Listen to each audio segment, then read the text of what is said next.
Supreme judicial council justice Muzahir Naqvi खे मौक़िफ़ पेश करण लाइ हिकु भेरो ॿीहर मौक़ो ॾेई छॾियो।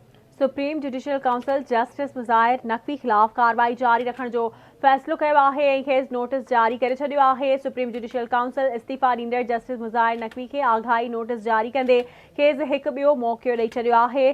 सुप्रीम जुडिशल काउंसिल जो इजलास थियो जंहिंमें काउंसिल चयो आहे त जेकॾहिं मुज़ाहिर नक़वी जे वकीलनि वक़्तु घुरियो त शिकायत कंदड़नि खे ॿुधी सघिजे थो।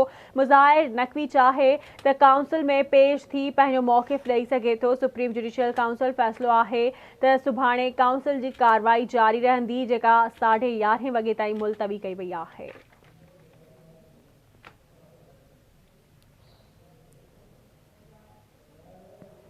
सदर doctor Arif Alvi supreme court जे जज जस्टिस मुज़ाहिर अली अकबर नक़वी जी इस्तीफ़ा मंज़ूर करे वरिती।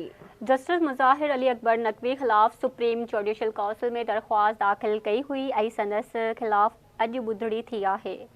जस्टिस मुज़ाहिर अली अकबर नक़वी ख़िलाफ़ आमदनी खां वधीक सासन ऐं मिसकंडक्ट जी कार्रवाई हलंदड़ आहे। गुज़िरियल ॾींहुं justice Muzahir Naqvi supreme judicial council जे नोटिस ते तफ़सीली जवाब पिणु जमा करायो हो। जस्टिस मुज़ाहिर अली अकबर नक़वी पाण मथां मढ़ियल इल्ज़ामनि जी तरदीद कंदे चयो हो त सुप्रीम जुडिशल काउंसिल जज जे ख़िलाफ़ मालूमात वठी सघे थी पर काउंसिल जज जे ख़िलाफ़ कंहिं शिकायत ते कार्रवाई नथी करे सघे।